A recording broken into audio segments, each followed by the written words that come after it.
கண்ணெதிரே தோன்றினாள்.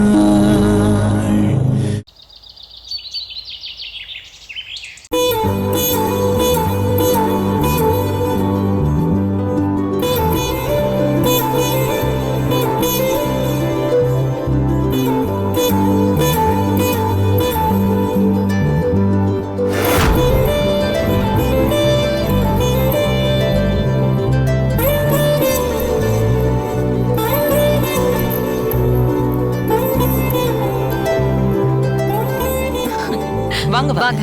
வணக்கம். உட்காருங்க. ஹாய். ஹாய்.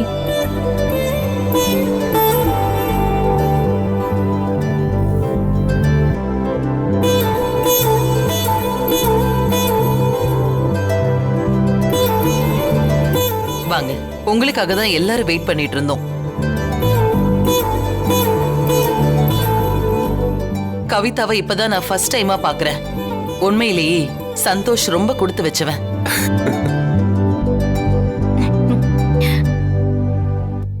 மம்மிக்கு வேற வேலையே இல்லையா? எப்ப யாரு பார்த்தாலும் இப்படி அன்பா பேச வேண்டியது, அதுக்கப்புறம் இது ஒன்னையே ரீசனா வச்சு அவங்க மம்மியோட எமோஷனலா அட்டாச் ஆகுறது. வீட்ல என்னோட கல்யாணம் முதல்ல நடக்கும்னு பார்த்தா என்ன தவிர எல்லாருக்குமே நடக்குது. போற போக்க பார்த்தா கடைசி வரைக்கும் என்னோட லைஃப் சிங்கிளாவே இருந்துருமோன்னு தோணுது. எங்க குடும்பத்துக்கு எல்லாமே ருத்ராதான். ருத்ராதான் எங்க மொத்த குடும்பத்தோட அடையாளமே. அண்ணி சும்மா இருங்க. ஏன் இப்படி சொல்லிட்டு இருக்கீங்க? அவங்க சொன்னதுல என்ன தப்பு இருக்கு? கரெக்டா தானே சொல்றாங்க. கவிதா, முதல்ல ருத்ராமா காலில் விழுந்து ஆசீர்வாதம் வாங்க. அவங்க பிளெஸிங் ரொம்ப பவர்ஃபுல்.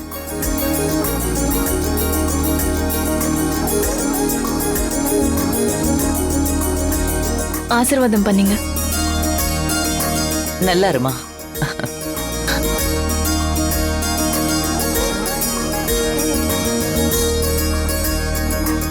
நீங்க இண்டஸ்ட்ரியலிஸ்ட் வினுஷா தேவி தானே? லாஸ்ட் வீக் மும்பைல நடந்த கான்ஃபரன்ஸ்ல நீங்க தானே செமினார் கொடுத்தது? Yes, you are Rudra, right? Last week மும்பைல நீங்க உங்க பிரசன்டேஷனை ஸ்டார்ட் பண்றப்போ எனக்கு ஒரு இம்பார்ட்டன்ட் ஃபோன் கால் வந்துருச்சு. அதனால தான் நான் அங்கிருந்து அர்ஜென்ட்டா கிளம்ப வேண்டிய ஒரு சிச்சுவேஷன். ஆனா உங்களை இங்க மீட் பண்ணுவேன்னு நான் எக்ஸ்பெக்ட் பண்ணவே இல்லை. தேங்க்யூ ருத்ரா. பட் நீங்க என்ன உங்க மைண்ட்ல வச்சிருக்கிறத நான் ரொம்ப ப்ரௌடா ஃபீல் பண்றேன். என்னோட மிகப்பெரிய இன்ஸ்பிரேஷனே நீங்க தான். உங்களோட ஃபேமிலியிலே என் பொண்ணை மேரேஜ் பண்ணி கொடுக்கறதுக்கு நான் ரொம்ப கொடுத்து வச்சிருக்கணும்.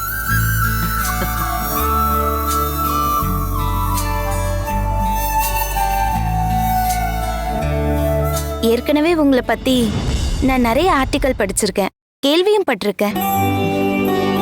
ஆனா ஃபர்ஸ்ட் டைம் அன்னைக்கு மும்பை கான்ஃபரன்ஸ்ல தான் உங்களோட ஸ்பீச்சை கேட்டேன்.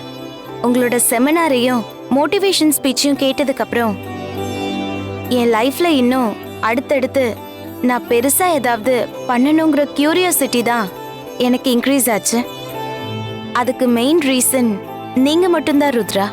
நீங்களே ஒரு பெரிய இண்டஸ்ட்ரியலிஸ்டா இருந்து இவ்வளவு தூரம் ஓப்பனா ஈகோவே இல்லாம இன்னொரு இண்டஸ்ட்ரியலிஸ்ட பாராட்டுறது உண்மையிலேயே ரொம்ப பெரிய விஷயம். நான் ரொம்ப ஹாப்பியா இருக்கேன் வினுஷா. இவன் சிவா நம்ம ருத்ரா குரூப் ஆஃப் கம்பெனிஸோட மேனேஜிங் டைரக்டரா எல்லாத்தையும் சிவா தான் பாத்துக்கிறான். சந்தோஷ் இவனோட எங்க பிரதர். அப்புறம் இவ என்னோட பொண்ணு அனிதா சிவா கூட சேர்ந்து கம்பெனியை மேனேஜ் பண்ணிட்டு இருக்கா. ஹாய் அத்தை. நான் தான் திவ்யா, ஃபைனல் இயர் லா ஸ்டூடெண்ட். எங்களை மாதிரி பிசினஸ்ல இருக்கவங்களுக்கு கண்டிப்பா ஒரு நல்ல லாயர் எப்பவும் தேவை. எனக்கும் ருத்ராக்கும் கவலையே இல்ல. அதான் ஃபேமிலியில லாயரா திவ்யா இருக்கல்ல.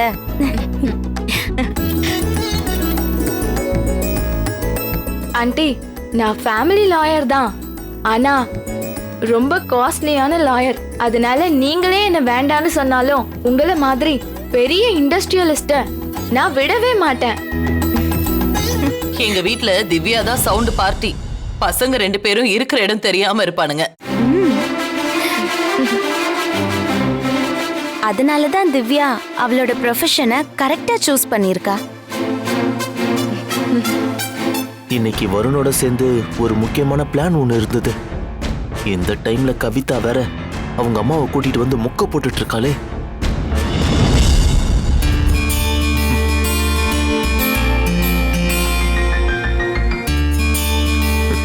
அப்புறம் ருத்ரா, நம்ம எல்லாத்தையும் ஓப்பனா பேசிக்கிறதுனால நான் என்னோட பர்சனல் லைஃப் பத்தி உங்ககிட்ட ஷேர் பண்றேன். ம். நான் என்னோட மேரேஜ்க்கு அப்புறமா யூஎஸ்ல செட்டில் ஆயிட்டேன் என் ஹஸ்பண்டோட. அதுக்கப்புறம் எங்களோட மொத்த பிசினஸும் அங்கதான் இருக்கு. இவளும் அங்கதான் வளர்ந்தா. ஒரே பொண்ணுங்கிறதுனால ரொம்ப செல்லமா வளர்த்தோம். But at the same time அவளை ரொம்ப பொறுப்பா வளர்த்துருக்கோம். எங்களோட பிசினஸ் சிச்சுவேஷன் எல்லாத்தையும் புரிஞ்சுக்கிட்டு அவளை அட்ஜஸ்ட் பண்ணிக்குவா. தேவையில்லாம யாரையும் டிஸ்டர்ப் பண்ண மாட்டா. வினிஷா, எனக்கு அனிதா எப்படியோ அதே மாதிரி தான் இனிமே கவிதாவும். கவிதா இந்த வீட்டுக்கு மருமகளா வந்தாலும் அவளை நான் என் மகளா தான் பாப்பேன்.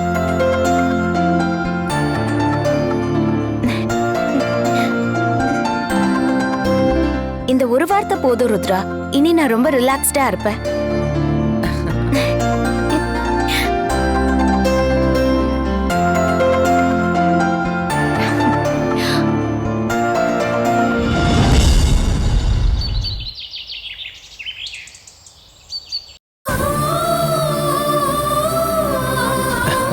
சக்தி, அப்பா, காயத்ரி, அம்மாடி, நீ பிறந்து நேத்து தான் உன்னை கையில தூக்குன மாதிரி இருக்கு. அதுக்குள்ள நீ வளர்ந்து இப்போ கல்யாணம் வரைக்கும் வந்துருச்சு.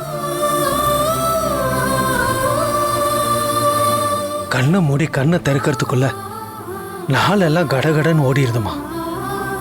அம்மாடி காயத்ரி, உனக்கும் சண்முகம் பையனுக்கும் நிச்சயதார்த்தத்துக்கு நாள் குறிச்சிட்டு வந்திருக்கேன்.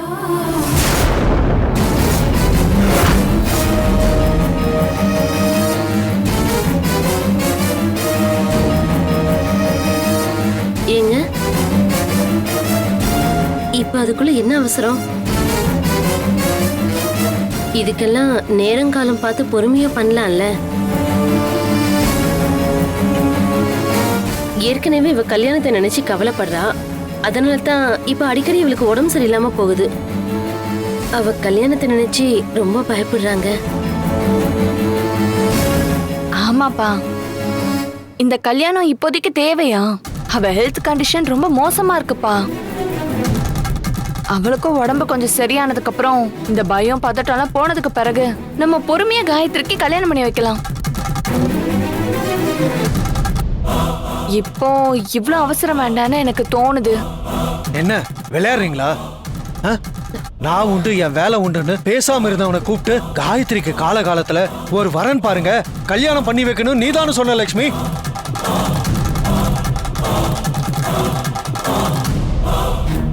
அப்ப கூட நான் உங்ககிட்ட என்ன சொன்னேன்? இன்னும் கொஞ்ச நாள் போகட்டும், பொறுமையா நம்ம காயத்ரிக்கு மாப்பிள்ளை பார்த்து கல்யாணம் பண்ணி வைக்கலாம்னு சொன்னா இல்லையா? அதுக்கு நீ என்ன சொன்ன? வயசு பொண்ண வீட்டுல வச்சிருக்க கூடாது, காலங்காலத்துல கல்யாணம் பண்ணி கொடுக்கணும், இல்லைன்னா அடி வயித்துல நெருப்ப கட்டிட்டு இருக்கிற மாதிரின்னு சொன்ன.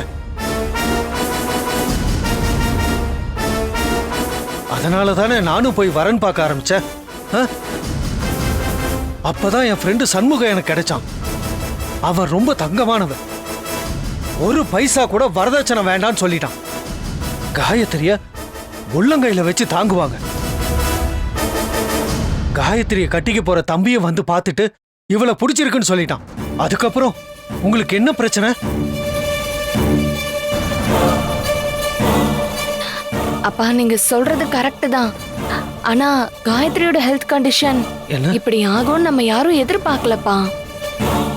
கல்யாணம் ஆகி போன உடனே அவ உடம்புக்கு முடியாம அங்க இருந்தா அங்க இருக்கிற ஒவ்வொருத்தவங்களும் ஒரு மாதிரி பேசுவாங்கல்லப்பா. இந்த வீட்டுல மட்டும்தான் திடீர்னு என்னென்னமோ யோசிச்சு ஏதேதோ சொல்லிட்டு இருக்கீங்க. இல்ல நான் தெரியாம தான் கேக்குறேன். முதல்ல இந்த கல்யாண பேச்ச ஆரம்பிச்சப்ப எல்லாருமே வீட்டுல சந்தோஷமா தானே இருந்தீங்க. அதுக்கப்புறம் ஆளாளுக்கு ஒவ்வொன்னா ஏன் ஏதேதோ சொல்லிட்டு இருக்கீங்க. இப்ப இந்த கல்யாணத்தை நடத்தணுமா வேண்டாமா?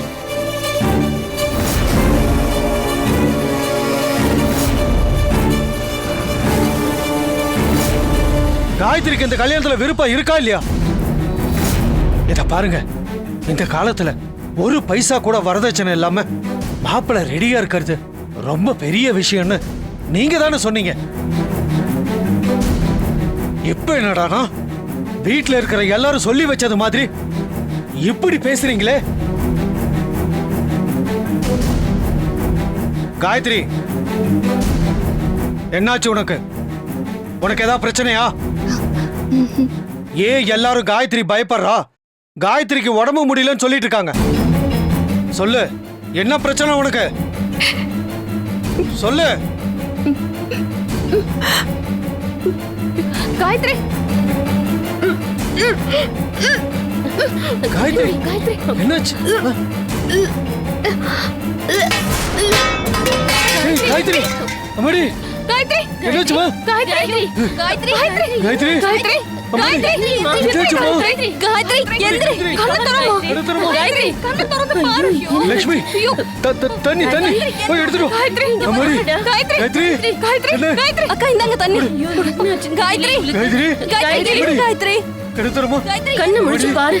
என்னாச்சுமா? காயத்ரி காயத்ரி, காயத்ரி காயத்ரி எழுந்திரு. கெடுத்துருமா?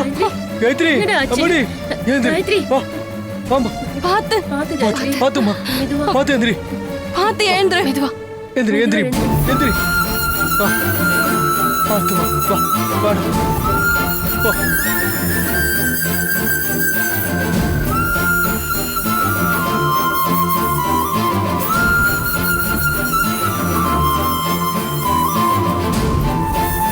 அம்மாடி, என்னாச்சுமா? ஏன் இப்படி அடிக்கடி மயங்கி விழுற? நீ எதை பத்தியோ அதிகமா நினைக்கிற. இங்க பாரு, எதுவா இருந்தாலும் அப்பா கிட்ட சொல்லு. ஏன் இப்படி அடிக்கடி மயங்கி விழுற? தயங்காம சொல்லு. ஏங்க, பெத்த பொண்ணையே ஏதோ போலீஸ் ஸ்டேஷன்ல கைதியை விசாரிக்கிற மாதிரி விசாரிச்சிட்டு இருக்கீங்க. இங்க பாருங்க, கல்யாண பேச்சு எடுத்ததுல இருந்து காயத்ரிக்கு பயத்தை தவிர வேற எதுவுமே இல்லைங்க. நீங்க கொஞ்சம் பொறுமையா இருங்க. நான் கிச்சனுக்கு போய் காஃபி போட்டு எடுத்துட்டு வரேன். இருங்க. நில்லு லட்சுமி. எப்படி என்னால பொறுமையா பதட்டப்படாம இருக்க முடியும்? வயசு பொண்ணுக்கு கல்யாணம் பண்ணி வைக்க போறோம். அடிக்கடி இப்படி மயக்கம் போட்டு கீழே விழுந்துட்டு இருக்கா. அவ உடம்புக்கு என்ன ஏதுன்னு பார்க்காம பொறுமையா இருக்க சொல்ற? எப்படி இருக்க முடியும்?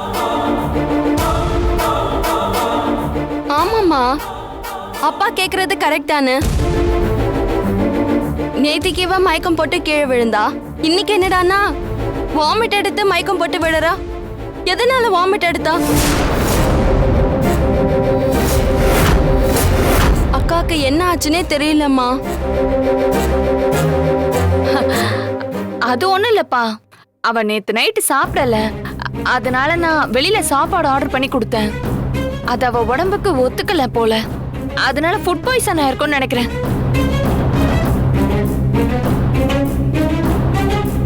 இல்ல சக்தி, நீங்க சொல்றதெல்லாம் பார்த்தா எனக்கு அப்படி ஒன்னும் தெரியல. அவ ஏதோ சாப்பிட்டு இப்படி ஆன மாதிரிலாம் எனக்கு தெரியல. வேற என்னமோ இந்த வீட்டுல நடக்குது. எல்லாருமே சேர்ந்து எதையோ என்கிட்ட மறைக்கிறீங்க. இந்த கல்யாண பேச்சு எடுத்தப்ப முதல்ல எல்லாரும் சந்தோஷமா இருந்தீங்க. இப்ப என்னடான்னா இந்த கல்யாணம் வேண்டாம் வேண்டாம்னு சொல்லிட்டு இருக்கீங்க. வீட்ல இங்க என்ன நடக்குதுன்னு எனக்கு தெரிஞ்சாகணும். சொல்லு லக்ஷ்மி.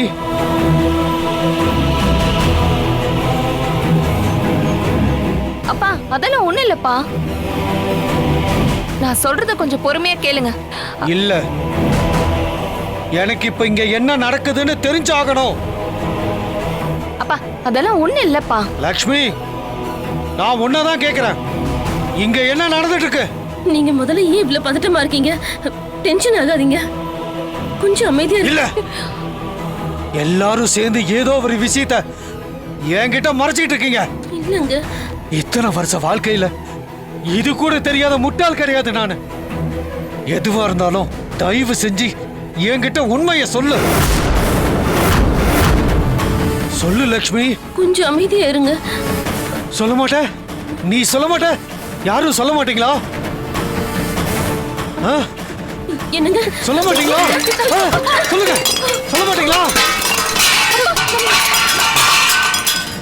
சொல்லு, என்ன நடக்குதுங்க? சொல்லு லக்ஷ்மி. கொஞ்சம் பொறுமையா இங்க பாரு, என்ன பார்த்து சொல்லு. ஐயோ அப்பா சொல்லு. சொல்லிடு.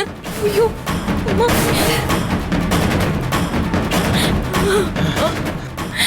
இதோ இருக்காளே உங்க பொண்ணு காயத்ரி. அவ அவ எவங்கிட்டயோ போய் ஏமாந்து வயித்துல வாங்கிட்டு வந்திருக்காங்க.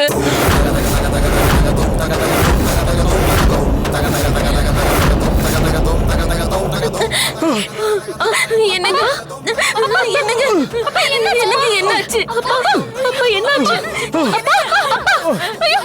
அப்பா என்னாச்சுப்பா? அப்பா அப்பா அப்பா எந்திரிங்கப்பா. ஐயோ ஐயோ என்னங்க அப்பா என்ன மன்னிச்சிருங்கப்பா. எந்திரிங்கப்பா.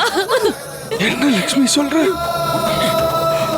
ஆமாங்க, பொம்பளை பிள்ளைங்க அடுத்த வீட்டுக்கு போறவங்க அவங்க மனசுக்கு பிடிச்ச மாதிரி இருக்கணும், பொம்பளை பிள்ளைங்கள சுதந்திரமா வளர்க்கணும் அப்படின்னு நீங்க ஓவரா செல்லம் கொடுத்தீங்க. நீங்க செல்லம் கொடுத்த வார்த்தைகளை சாதகமா எடுத்துக்கிட்டு எவங்கிட்டயோ போய் இப்படி ஏமாந்து வந்து நிக்கிறாங்க ஆவி. இத்தனை நாளும் நான் சொல்லவும் முடியாம மெல்லவும் முடியாம நான் செத்துக்கிட்டு இருக்கேங்க. நம்ம வீட்டுல இவ்வளவு பொண்ணு பார்த்து போனதுக்கு அப்புறம் இவ இப்படி ஒரு காரியம் பண்ணிருக்கான்னு எனக்கு அப்புறம் தாங்க தெரிஞ்சது. நானும் இதை எப்படி உங்ககிட்ட சொல்றதுன்னு தெரியாம தவிச்சுக்கிட்டு இருந்தேங்க. சொன்னா நீங்க தாங்க மாட்டீங்கன்னு இத்தனை நாள் உங்ககிட்ட சொல்லாம நான் மறைச்சேங்க. என்ன மன்னிச்சிருங்க. அப்பா என்ன மன்னிச்சிருங்கப்பா. நான் உங்க பொண்ணுப்பா. நான் வேணும்னே இந்த தப்பும் பண்ணல. அந்த தப்பு ஒரு சிச்சுவேஷன்ல நடந்துருச்சுப்பா. என்ன மன்னிச்சிருங்கப்பா. இந்த உலகத்துல எனக்கு வாழவே பிடிக்கலப்பா. எனக்கு கல்யாணம் வேண்டாம், எதுவுமே வேண்டாம்ப்பா. நான் செத்து போயிடுறேன்ப்பா. அப்பா நீங்களே என்ன கொன்னுடுங்கப்பா. நான் உயிரோடவே இருக்க விரும்பலப்பா. எனக்கு உங்க முகத்துல முழிக்கிறதுக்கே ரொம்ப அசிங்கமா இருக்குப்பா. இனிமே உங்க முகத்துல எப்படிப்பா முழிப்பேன்? அப்பா என்ன கொன்னுடுங்கப்பா.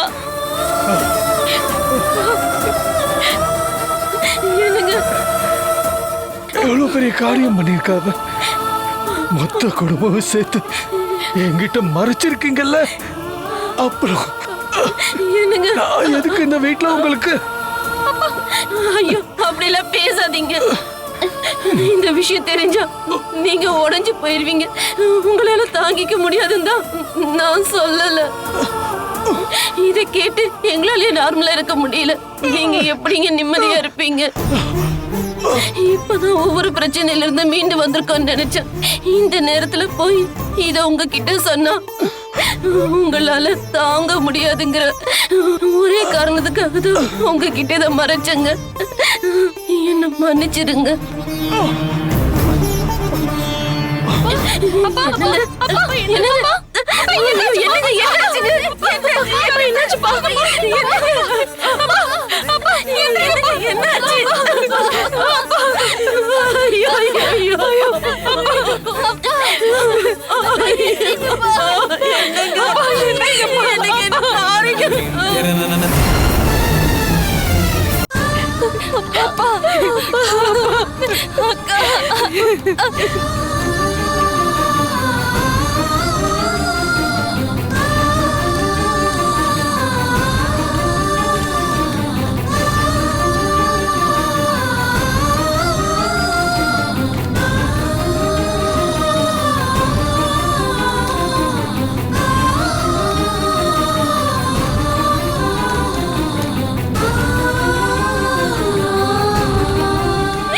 சக்தி உங்க அப்பாவுக்கு மட்டும் ஏதாவது ஆச்சுன்னா நான் உயிரோடவே இருக்க மாட்டேன். அம்மா நீங்க வேற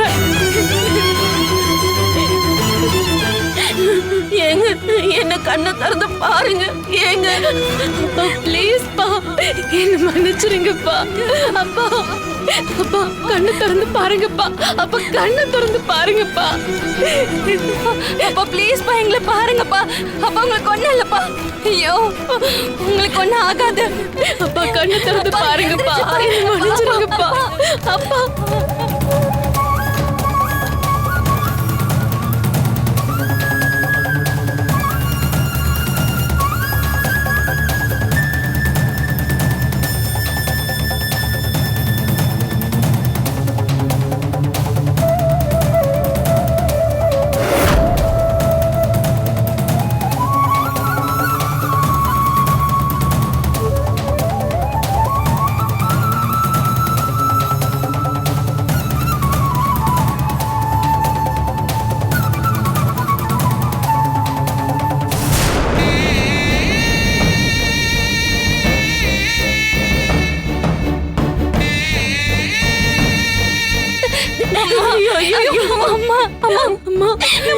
ஏன் தான் இப்படி நடக்குதோ?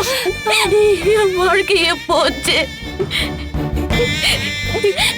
மலை போல எங்களுக்கு இருந்த சாமி உங்களை நான் இந்த கோலத்திலயா பார்க்கணும்? ஐயோ ஐயோ